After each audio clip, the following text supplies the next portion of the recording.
करण्याचा त्या संदर्भामधला निर्णय ते त्या ठिकाणी घेणार आहेत आणि ही प्रवाही पद्धत आहे। यामध्ये दुरुस्त्या होऊ शकतात, यामध्ये करेक्शन्स होऊ शकतात, याच्यामध्ये आणखी काही नावं वाढवू शकतात किंवा असलेल्या नावांमधनं काही नावं कमी होऊ शकतात। अर्थात हा सर्वस्वी अधिकार जो आहे तो पक्षाच्या वरिष्ठ नेत्यांचा आदरणीय बहिणींच्या अध्यक्षतेखाली त्या संदर्भामध्ये निर्णय घेतले जाणार आहेत आणि ती तशा पद्धतीची बैठक नजीकच्या काळात निश्चितपणे होणार आहे। त्यामुळं या संदर्भामध्ये ज्या पद्धतीनं उलटसुलट चर्चा चाललेल्या आहेत त्या चर्चांना त्या ठिकाणी पूर्ण विराम मिळावा अशी अपेक्षा आहे। आदरणीय प्रफुल्लभाई पटेल हे कार्याध्यक्ष, राष्ट्रीय कार्याध्यक्ष आहेतच आणि त्याचबरोबर सुनीलजी तटकरे साहेब हे महाराष्ट्राचे प्रदेशाध्यक्ष आहेत। राष्ट्रवादी काँग्रेस पार्टी चे वेगवेगळ्या राज्यांमध्ये प्रदेशाध्यक्ष आहेत आणि सर्वच प्रदेशाध्यक्ष जे आहेत ते त्या संदर्भामध्ये अजितदादा गेल्यानंतर त्या ठिकाणी आजही कार्यरत आहेत आणि त्याच पद्धतीनं तटकरे साहेब देखील आजही कार्यरत आहेत आणि तेवढ्याच अधिकारानं ते निश्चितपणे पक्षाची महाराष्ट्राचं नेतृत्व ते यशस्वीपणे करत आहेत। पुढचा महत्त्वाचा मुद्दा की रोहित पवार हे तुतारीचे आमदार आहेत आणि पवार साहेबांच्या पक्षाचे आमदार असताना त्यांचं सगळ्यात जास्त लक्ष जर कुणावर आहे तर ते आमच्या पक्षावर आहे। आता आदरणीय पवार साहेबांचा फोटो सुद्धा आम्ही वापरायचा नाही अशा पद्धतीच्या लेखी सूचना त्यांच्या पक्षाकडनं आम्हाला करण्यात आल्यानंतर आम्ही त्या पद्धतीनं कधीही कुठेही किती आमच्या मनामध्ये आदरणीय पवार साहेबांबद्दल आदरभाव असला तरी सुद्धा त्या ठिकाणी आम्ही वापरत नाही।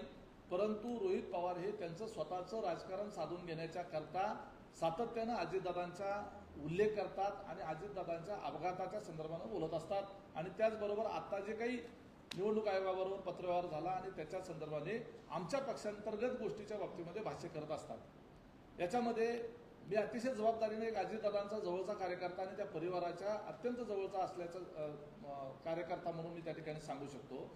अजितदादांना हयातीत त्यांच्या हयातीमध्ये अलीकडच्या काळात सगळ्यात जास्त छळ कोणी केला असेल तर तो रोहित पवारांनी केला। अजितदादांना प्रचंड मानसिक त्रास जर कोणी दिला असेल तर रोहित पवारांनी दिला। हे रोहित पवार जे आता अजितदादा गेल्यानंतर जे त्यांच्या अपघाताचं भांडवल करून ज्या पद्धतीनं मांडणी करत आहेत आणि त्यांच्या अपघाताच्या संदर्भानं चौकशीचं निमित्त साधून अजितदादांच्या संदर्भातली सहानुभूती आणि लिगसी स्वतःकडे घेण्याचा प्रयत्न करत आहेत। याच्यामध्ये 2029 सालचं राजकारण दडलेलं आहे आणि बारामती हे जी राजधानी आहे पवारांची, जी अजितदादाच्या नावानं त्या ठिकाणी ओळखली जाते, पवार साहेबांच्या नावाने जी ओळखली जाते ती पुढे जाऊन रोहित पवारांच्या नावाने ओळखली जावी याच्याकरता म्हणून त्यांचा हा सगळा खोटारडा पूर्णपणे प्रयत्न आहे।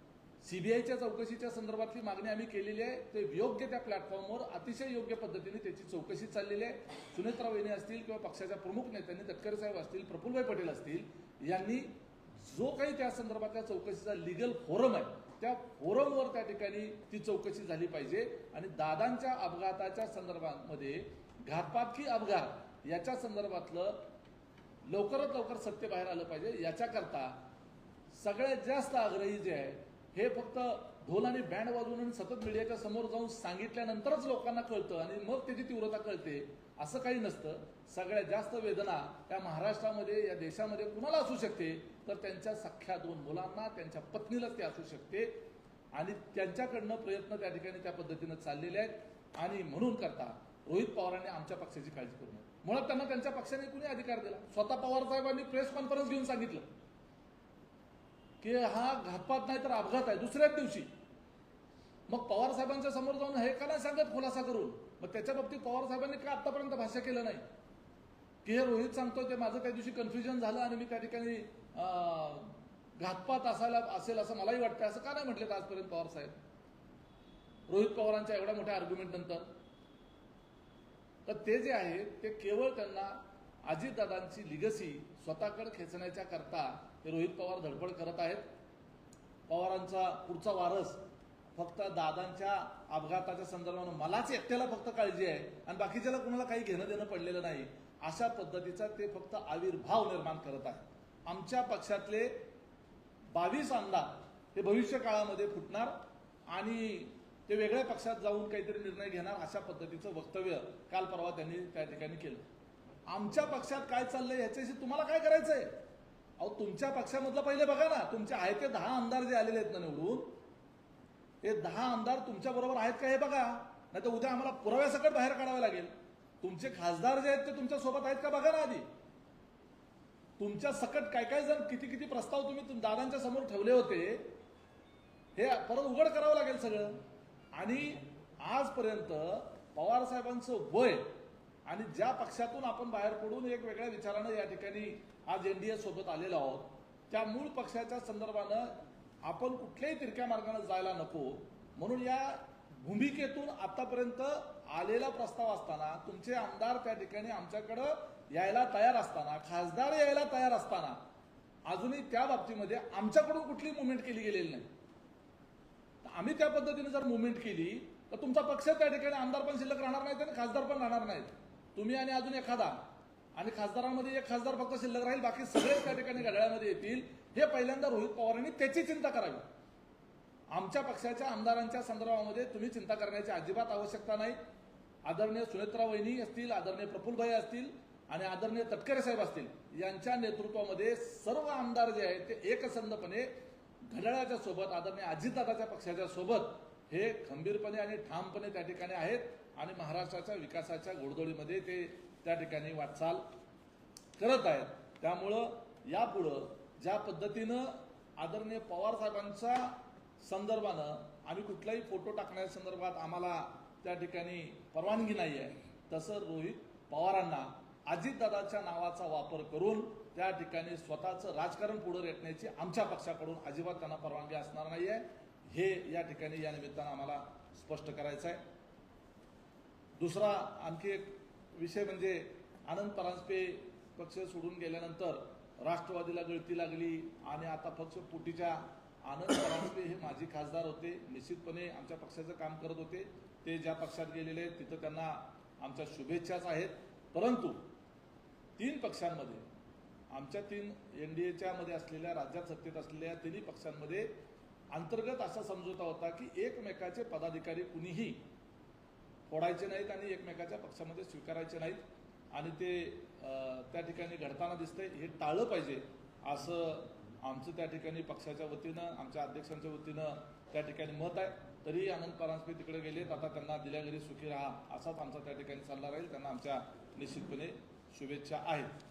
अजून एक विषय चर्चेला चाललेला आहे की ही यादी प्रसिद्ध झाल्यानंतर नेमकं तटकरे साहेब गुवाहाटीवरून आल्यानंतर पवार साहेबांना भेटले.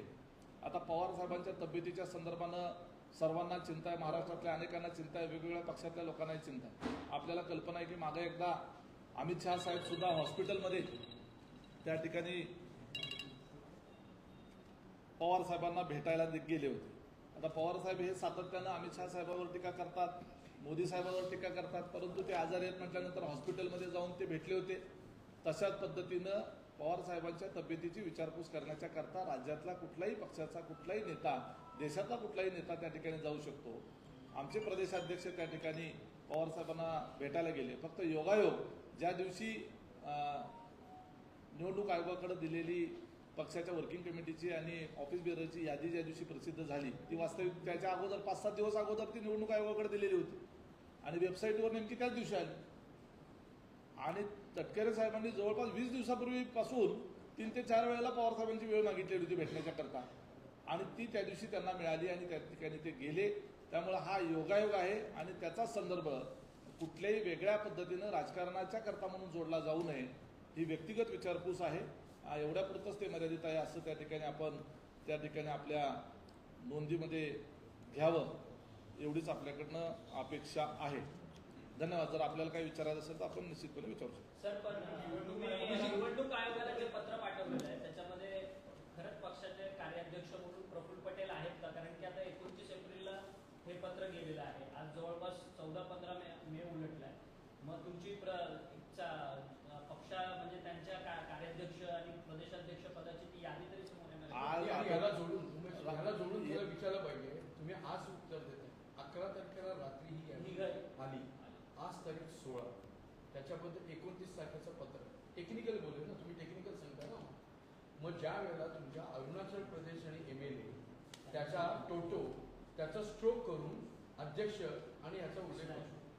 जर का तुम्ही आता आम्हाला क्लॅरिफिकेशन देता आणि दॅट टू ओरली, कारण तुमचं रिटर्न याच्यामध्ये वेगळं आहे. Leader of NCP in Rajya Sabha पुढे काही नाही. लीडर ऑफ एनसीपी लोकसभा पुढे काही नाही.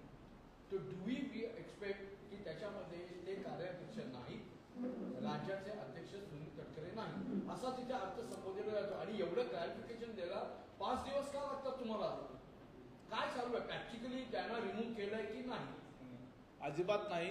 ते पदावर आहेत आणि पदावर राहणार आहेत. यापूर्वी ते पदावर होते आणि राष्ट्रीय कार्याध्यक्ष आहेत. मी अगोदरच सांगितलं, निवडणूक आयोगाकडं सबमिट केलेली कागदपत्र ही तात्पुरत्या स्वरूपाची व्यवस्था आहे.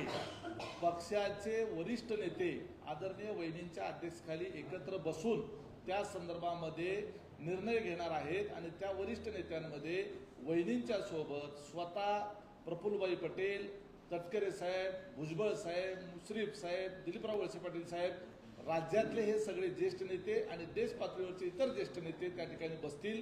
आपण जे म्हणालात की एका अरुणाचल प्रदेशच्या पदाधिकाऱ्याच्या संदर्भानं ऑब्लिक करून त्यांचा त्या ठिकाणी स्टेट प्रेसिडेंट म्हणून उल्लेख झाला, तशा पद्धतीनं त्या संदर्भातली ती निश्चितपणे ती चूक आहे आणि ती आमच्याकडनं झालेली मिस्टेक आहे, ती आम्ही स्वीकारतो. त्या बाबतीमध्ये म्हणूनच सांगितलं की ही लिस्ट जी आहे ती तात्पुरती आहे आणि ती न्यायालयीन कामकाजाच्या दृष्टिकोनातून अर्जंट होतं, वकिलांनी सांगितलं, म्हणून ती तातडीनं बनवण्यात आली. आणि त्या बाबतीमध्ये राष्ट्रीय अध्यक्षांनी ट्विट करून देखील खुलासा केलेला आहे. ही प्रवाही असतं. आमच्या हातामध्ये त्या ठिकाणी निवडणूक आयोगाबरोबरचा पत्रव्यवहार हा त्या ठिकाणी आम्ही परत एकदा करू शकतो. नंतर आमच्या ज्या बैठका 6 महिन्यात होतील, उद्या अधिवेशन होईल, कदाचित राष्ट्रीय कार्यकारिणीची बैठक होईल, त्याच्यानंतर जे तिथं निर्णय होतील ते देखील निवडणूक आयोगाला कळवले जातील. ज्या ज्या वेळेला ज्या ज्या बैठकांमध्ये निर्णय होतात ते निवडणूक आयोगाला कळवायला लागतात आणि ते त्या वेळेला कळवले जातील.